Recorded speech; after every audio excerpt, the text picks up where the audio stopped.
மக்கள் இன்னைக்கு நான் உங்ககிட்ட கொண்டு வந்திருக்க காருக்கு அறிமுகமே தேவை கிடையாது. ஏன்னா இது வந்து இந்தியாஸ் ஃபேவரட் கார்னு சொல்லலாம்.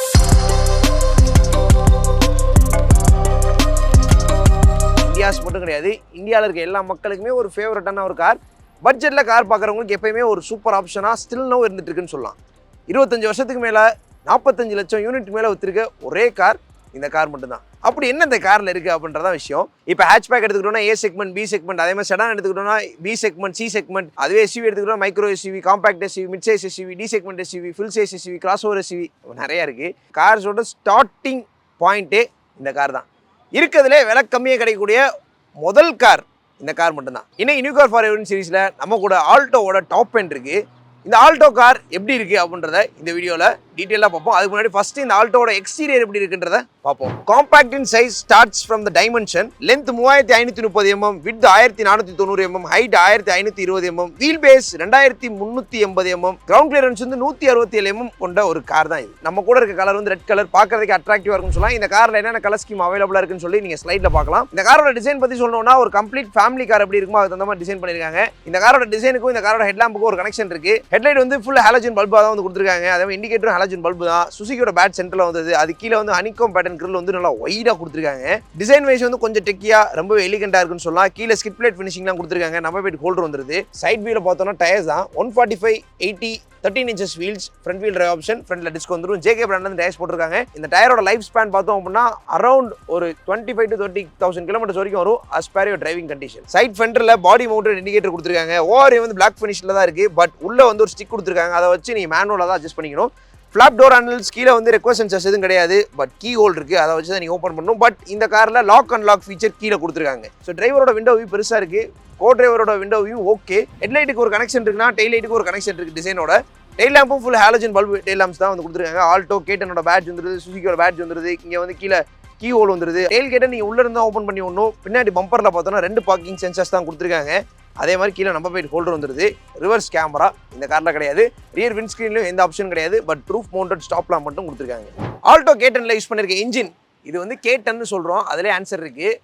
கேட்டன்ன்றதுக்கு அர்த்தமே இதில் 1 லிட்டர் இன்ஜின் இருக்குன்ற அர்த்தம். ஆல்ரெடி 800 இருந்துச்சு, கேட்டனும் இருந்துச்சு. இப்போ அதே கேட்டன்ல புது generation K10 C series engine. இந்த கார் அதிகபட்சமாக 66 ஹார்ஸ் பவர் 89 Nm டார்க்கும் பெட்ரோல் ப்ரொடியூஸ் பண்ணுது. 56 ஹார்ஸ் பவர் 82 Nm டார்க்கும் சிஎன்ஜியில் ப்ரொடியூஸ் பண்ணுது. சிஎன்ஜி இன்ஜின் வந்து பவர் கம்மி தான், பிகாஸ் மைலேஜ் அதிகமாக கொடுக்குன்னு சொல்லி அப்படி பண்ணியிருக்காங்க. இந்த காரோட மைலேஜ் தான் matter. Normal petrol manual and ஆட்டோமேட்டிக்கில் 24 km/லிட்டர் மைலேஜ் கொடுக்குது. ரியல் டைமாக 17, 18, 19 கொடுத்தாலும் நல்ல மைலேஜ் தான். அதே மாதிரி சிஎன்ஜி பார்த்தோம்னா 34 km/லிட்டர் மைலேஜ் கொடுக்குது. இது ஒரு ஹியூஜான நம்பர்னு சொல்லலாம். ஒரு ஈக்குவலன் டு ஸ்போர்ட்ஸ் பைக் அளவுக்கு மைலேஜ் கொடுக்குற ஒரு கார்னு சொல்லலாம். அதே மெயின்டெனன்ஸும் கம்மி. அது பார்க்கும்போது ஒரு என்ட்ரி லெவல் கார் பையருக்கு பாக்கெட் சேவிங்காக இருக்கக்கூடிய கார்னு இந்த காரை கண்டிப்பாக சொல்லலாம். அதனால தான் 45 லட்சத்துக்கு மேலே இந்த கார் ஸ்டில் விற்றுக்கிட்டே இருக்குது. ஆல்டோ கேட்டன் எந்த அளவுக்கு ஸ்பேஷியேஷன் பார்க்கணும். இந்த காரோட டெயில் கேட்டை சாவி வச்சு ஓப்பன் பண்ணலாம். உள்ளேருந்து நீங்கள் ஓப்பன் பண்ணலாம்.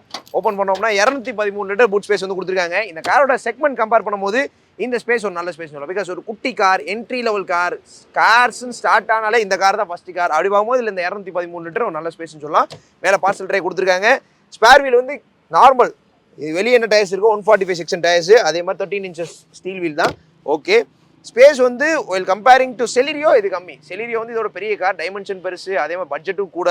அடுப்பாக அதில் 300 லிட்டர் கொடுத்துருந்தாங்க, அது சூப்பர் ஸ்பேஸ். அதே மாதிரி இந்த செக்மெண்ட் வரும்போது 200 லிட்டர் நல்ல ஸ்பேஸ். இதில் பெஞ்ச் ஃபோல்டிங் சீட்ஸும் இருக்குது. நீங்கள் சீட்டை ஃபோல்டும் பண்ணி விட்டுக்கலாம். ஃபோல்ட் பண்ணி விட்டுட்டு எக்ஸ்ட்ரா ஸ்பேஸும் நீங்கள் கேரி பண்ணிக்கலாம். அதே மாதிரி கேபினில் என்ன ஸ்பேஸ் இருக்குன்றதை பார்ப்போம். ஆல்டோ கேட்டனோட இன்டீரியர்ஸ் ஃபுல் பிளாக் இன்டீரியர்ஸ்னு சொல்ல முடியாது. அங்கங்கே குரோம் இன்செர்ட் பண்ணியிருக்காங்க, அது மோனோக்ரோம். இன்ஃபோடைன்மெண்ட் சிஸ்டம் சுற்றி ஒரு மோனோக்ரோம் பண்ணியிருக்காங்க. ஏசி வென்ட்ஸ் சுற்றி மோனோக்ரோம் பண்ணியிருக்காங்க. டோர் ஹேண்டில்லாம் மோனோக்ரோம் பண்ணியிருக்காங்க. சீட்டோட சைடில் வந்து லெதரேட் பண்ணியிருக்காங்க. சென்டரில் பெய்ஜ் கலர், அதே மாதிரி சைடில் பிளாக் கலர் வருது. சீட்ஸ் வந்து ஃபேப்ரிக் சீட்ஸ் தான். சிட்டிங் பொசிஷன், ஸ்டீரிங் வீல்ல ஆடியோ கண்ட்ரோல்ஸ் வந்துருது. அதுக்கப்புறம் call attend decline function, voice assistant feature வந்துருது. சென்டர்ல 7 inch இன்ஃபோடைன்மெண்ட் சிஸ்டம் வந்துருது. இல்ல வயர்ட் ஆண்ட்ராய்ட் ஆப்பிள் கார்ப்ளே கொடுத்துருக்காங்க. இது சூப்பரான விஷயம் சொல்லலாம். அது கீழே டிரைவர் அண்ட் கோ டிரைவர் டோரோட பவர் விண்டோ ஆப்ஷன் கொடுத்துருக்காங்க. ஏசி கண்ட்ரோல் மேனுவலா தான் வருது. கீழே ஒரு 8 போட்டு ஒரு சாக்கெட் வந்துருது. அதே மாதிரி 2 கப் ஹோல்டர்ஸ் வந்துருது. சென்டர்ல 5 ஸ்பீட் மேனுவல் கியர் நாப், மேனுவல் பவர் பிரேக் வந்துருது. ரூஃப்ல வந்து ரீடிங் லேம்ப்ஸ் ஹாலஜன் பல்ப்ல கொடுத்துருக்காங்க. நார்மலான IRVM. சன்ஷேட்ல எந்த 2 சன்ஷேட்லயுமே வேனிட்டி மிரர்ஸ் கிடையாது. அதே மாதிரி கிளஸ்டர் பார்த்தோம் அப்படின்னா டிஜிட்டல் கிளஸ்டர் தான். அதில் உங்களுக்கு தேவையான ரீடவுட்ஸ் அண்ட் இண்டிகேஷன் வந்து செகண்ட் ரோ டோரில் பாட்டில் ஹோல்டர்ஸ் கூட கிடையாது. ஃபர்ஸ்ட் ரோ டோரில் ஒரு 1 லிட்டர் பாட்டில் வச்சுக்கலாம். அதுக்கப்புறம் கொஞ்சம் சின்ன சின்ன பேப்பர்ஸ் நீங்கள் போட்டுக்கலாம். க்ளவ் பாக்ஸ் பார்த்தோம் அப்படின்னா ஒரு டீசென்டான ஸ்பேஸ். போதுமான அளவுக்கு ஸ்பேஸ் இருக்குன்னு சொல்லலாம். இந்த ஆல்டோவில் இருக்க ஸ்பேஸ் வந்து இந்த செக்மெண்ட்டில் ஒரு நல்ல ஸ்பேஸ்ன்னு சொல்லலாம். ஆல்டோ K10ஓட second row seats, second row பார்த்தே ஆகணும். பிகாஸ் இது எந்த அளவுக்கு கம்ஃபர்டபுளாக இருக்குது அப்படின்றத பார்க்கணும். உள்ளே வரதுக்கு கொஞ்சம் குனிஞ்சு தான் நீங்கள் வரணும்.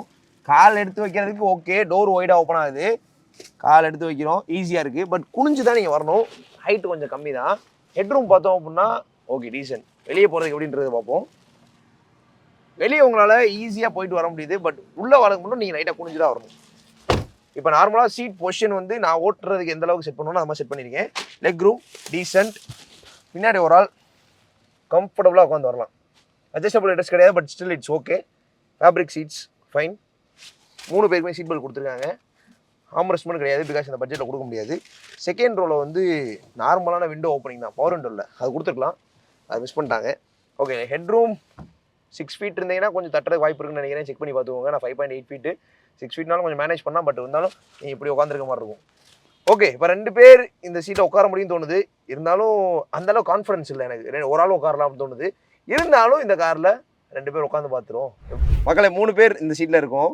இப்போ எங்களுக்கு என்ன தோணுது அப்படின்னா, இந்த வழியே இல்லாமல் அள்ளி போட்டு போனால் எப்படி இருக்குமோ அந்த மாதிரி இருக்குது. ஸோ இந்த காரில் வந்து பொதுவாக 2 பேர் பின்னாடி உட்காரலாம், அது கம்ஃபர்டபுளாக. நான் 3 பேர் இருந்தால் எப்படி இருக்கும் அப்படின்றத காமிக்கிறேன். 3 பேருமே வேறு ஹைட்டு, வேறு வெயிட்டு, பல்காக தான் இருக்கும் எல்லாருமே. சரி, பார்க்கும்போது எங்களுக்கு இப்படி தான் இருக்குது. நான் ஒரு மாதிரி நெருக்கமாக உட்காந்துருக்கேன், 2 பேருமே நெருக்கமாக உட்காந்துருக்காங்க.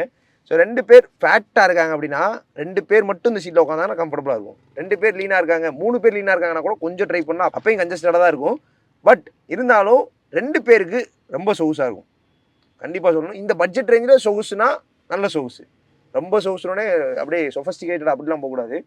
2 பேர் நல்லா கம்ஃபர்டபுளாக உட்காந்து ரிலாக்ஸ்டாக உட்காந்து போகலாம். இந்த கண்டிஷனுக்கு இந்த கார் சூட்டபுளாக இருக்கும். இப்போ 2 பேர் உட்காந்து பார்ப்போமே. இப்போ இந்த காரில் நாங்கள் 2 பேர் இருக்கோம். 2 பேர் உட்காராம பாருங்கள். 3 பேர் உட்காம எப்படி இருந்துச்சு, ஒரு மாதிரி நெருக்கமாச்சு. ஒரு 2 பேர் உட்காந்துருக்கோம். 2 பேரும் வேறு ஹைட் அண்ட் வெயிட்டு, பட் இருந்தாலும் ரிலாக்ஸ்டாக இருக்குது. அப்படி வாங்கும்போது இந்த கார் 4 பேருக்கு சொகுசாக இருக்கும். இப்போ 4 அடல்ட் ஒரு கிட் அப்படின்னா கண்டிப்பாக சென்டரில் ஒரு குழந்தைய உட்கார வச்சுக்க முடியும். சின்ன குழந்தைனா, பெரிய குழந்தைலாம் உட்கார வைக்க முடியாது, சின்ன குழந்தைய உட்கார வச்சுக்கலாம். ஸோ அதுக்கு இந்த கார் கம்ஃபர்டபுளாக இருக்கும். ஸோ அதனால் உங்கள் குடும்பத்தில் ஒரு 4 அடல்ட்ஸ் இருக்கீங்க, ஒரு குழந்தை இருக்குது, இல்லை 4 பேர் தான் இருக்கும் மொத்தமே அப்படின்னா கண்டிப்பாக Alto K10 will be the best option for you. இருந்தாலும் உங்கள் நியரஸ்ட் டீலர்ஸில் போய் ஒரு டெஸ்ட் எடுத்து பார்த்துட்டு முடிவு பண்ணுங்கள். மக்களே, ஆல்டோ K10 எப்படி இருக்குது அப்படின்றத பார்த்தோம். இப்போ ஃபைனல் அந்த காரோட ப்ரைஸ் பார்ப்போம். Because new car forever சீரிஸில் நம்ம நிறைய விஷயங்களை கவர் பண்ணுவோம். எக்ஸ்டீரியர் ஃபீச்சர்ஸ், இன்டீரியர் ஃபீச்சர்ஸ், அப்புறம் space, comfort, price, on road price, ex showroom price, on road price and service cost, resale value எல்லாமே பார்ப்போம். ஷோரூம் பார்த்தோன்னா 5,30,000 கிட்ட வருது. அது ஆன் ரோட் பார்த்தோம் அப்படின்னா 6,50,000 வருது. இப்போ இந்த காருக்கு 30,000 டிஸ்கவுண்ட் கொடுக்குறாங்க. ஸோ அதனால் 6,20,000 கிட்ட உங்களுக்கு வந்து ஆன் ரோட் ப்ரைஸ் வரும். ஸோ அந்த ப்ரைஸ் டேக்கில் கிடைக்கக்கூடிய ஒரு கார், ஆல்மோஸ்ட் ஒரு 6 லட்ச ரூபா பட்ஜெட் மார்க்கில் கார் பார்க்குறீங்க அப்படின்னா கண்டிப்பாக இந்த ஆல்டோ K10 பாருங்கள். அதில் தேவையான ஃபீச்சர்ஸும் வந்துடுது. உங்களுக்கு என்டர்டைன்மெண்ட் ஃபீச்சர்ஸு, ஸ்பீக்கர்ஸு, அதுக்கப்புறம் உங்களுக்கு ஆடியோ கண்ட்ரோல்ஸு எல்லாமே வந்துடுது. ஓரளவுக்கு பேசிக்கான ஃபீச்சர்ஸ்லாம் கவர் ஆயிடுது. அதனால் 6 லட்ச ரூபா தான் பட்ஜெட். எனக்கு 3 பேர் 4 பேர் மேக்ஸிமம் 4 பேர் தான் போவோம் அப்படின்னு நினச்சிங்கன்னா கண்டிப்பாக இந்த காரை ப்ரிஃபர் பண்ணுங்கள். டெய்லி சிட்டி யூஸ் பண்ணுறதுக்கு இதுக்கெல்லாம் உங்களுக்கு சூப்பராக இருக்கும். ஃபர்ஸ்ட் 1000 கிலோமீட்டர்ஸ், அடுத்து 5000 கிலோமீட்டர்ஸ், அடுத்து 10,000 கிலோமீட்டர்ஸ், 10,000 கிலோமீட்டர் ஃபர்ஸ்ட் கம்ப்ளீட் பண்ணாங்க. அப்புறம் 2வது சர்வீஸ் வந்து 20,000 கிலோமீட்டர் தான். 20,000 கிலோமீட்டர் ரோட்டில், பட் 1 வருஷம் ஆயிடுச்சு அப்படின்னா அதுக்குள்ளே நீங்கள் சர்வீஸ் கொடுக்கணும். அந்த 1 வருஷத்துக்கு வந்து 4,000க்குள்ளே சர்வீஸ் காஸ்ட் வருது. 1 வருஷத்துக்கு 4,000க்குள்ளே சர்வீஸ் காஸ்ட்னும் போது அஃபோர்டபுள் இந்த ரேஞ்சுன்னு சொல்லலாம். அதனால் பாக்கெட்டும் சேவ் பண்ணும், மைலேஜும் கொடுக்குது. இந்த காரோட ப்ரோஸ் பார்த்தோம்னா first it's compact in size. அதனால் எல்லாருக்குமே ஈஸியாக இருக்கும். லேடிஸ் ஓட்டணும்னு நினைக்கிறாங்கன்னா ரொம்ப ஈஸியாக ஓட்டலாம். City driving daily day to commit பண்ணுவோம் அப்படின்னா ஒரு super car. Super Karnaugh daily city use பண்ணுறதுக்கு ஒரு நல்ல கார்னு சொல்கிறேன். ஸோ நீங்கள் டிராஃபிக்கான ஏரியா, சின்ன சின்ன ரோட்டில் ஓடினாலும் ஒரு நல்ல ஆப்ஷனாக உங்களுக்கு இந்த கார் இருக்கும். அதுக்கப்புறம் இந்த காரில் 4 ஸ்பீக்கர்ஸ் இருக்குது. இந்த செக்மெண்ட்டில் எந்த கார்லையுமே 4 ஸ்பீக்கர்ஸ் கிடையாது. ஸ்டாக்லேயே 4 ஸ்பீக்கர்ஸ் கொடுக்குறாங்க. அதே மாதிரி நல்ல எஃபிஷியண்ட்டாக இருக்கும், சர்வீஸ் காஸ்ட்டும் கம்மி. ஸோ அதெல்லாமே அட்வான்டேஜில் வருது. ஸோ உங்களுக்கு கான்ஸ் பார்த்தோம் அப்படின்னா இந்த கார் ஸ்பீடாக போகிறதுக்கான கார் கிடையாது. அதனால் 80 to 100 ஸ்பீட் ப்ரிஃபரபிள். 80 வந்து ஒரு சூப்பர் ஸ்பீடாக இருக்கும். 80 ஸ்பீடில் போனீங்கன்னா நல்ல கம்ஃபர்டபுளான க்ரூசிங் இருக்கும். 100 போனீங்கன்னா கொஞ்சம் அன்கம்ஃபர்டபுளாக இருக்க மாதிரி இருக்கும். பட் அதை மேனேஜ் பண்ண முடியுதான்றதை நீங்கள் செக் பண்ணிக்கணும். அதே மாதிரி மாருதி கார்ஸில் சேஃப்டி இல்லை, நமக்கு தெரியும். சேஃப்டி ப்ரிஃபர் பண்ணுறீங்க அப்படின்னா உங்களுக்கு இந்த கார் சூட்டபுளாக இருக்காது. பட்ஜெட்டில் பார்க்கணும், கண்டிப்பாக சேஃப்டி ப்ரிஃபர் பண்ண மாட்டாங்க. அவங்களுக்கு ஒரு கார் தேவைப்படுது அப்படின்னா கண்டிப்பாக இந்த காரை ப்ரிஃபர் பண்ணுங்க. அதே மாதிரி இந்த காரில் 5 பேர் போக முடியாது, 4 பேர் மட்டும் தான் போக முடியும். கிட் இருந்துச்சுன்னா செகண்ட் ரோவில் 2 பேர் ஒரு கிட் நீங்கள் உட்காந்து போகலாம். அந்த மாதிரி கம்ஃபர்டபுளான ஒரு கார். இதான் ஆல்டோ K10 பற்றி என்னோட கருத்து. அண்ட் ஃபைனலாக செகண்ட் ரோவில் வந்து பவர் விண்டோ கொடுக்கல, டாப் எண்ட்லேயே அது கொடுத்துருந்துருக்கலாம். கொடுத்துருந்தாங்கன்னா இன்னும் கொஞ்சம் ஈஸியாக இருந்திருக்கும். அதில் இந்த ஸ்டிக் தான் கொடுத்துருக்காங்க. ஸோ இதுதான் ஓவராலாகவே இந்த ஆல்டோ K10 பற்றி என்னோட கருத்து. இந்த ஆல்டோ K10 பற்றி உங்களோட கருத்துக்களை கமெண்ட்ஸ் சொல்லுங்கள். அதே மாதிரி நியூ கார் ஃபார் எவர் சீரிஸில் வேறு என்னென்ன கார்ஸை பண்ணலாம் அப்படின்றதையும் கமெண்ட்ஸ் சொல்லுங்கள். இதோட இந்த வீடியோ க்ளோஸ் பண்ணுறேன். எப்பயுமே கார் டிரைவ் பண்ணும்போது சீட் பெல்ட் என்ஷூர் பண்ணிக்கோங்க. அண்ட் கூட இருக்கவங்களுக்கு சீட் பெல்ட்ஸ் போட சொல்லுங்கள்.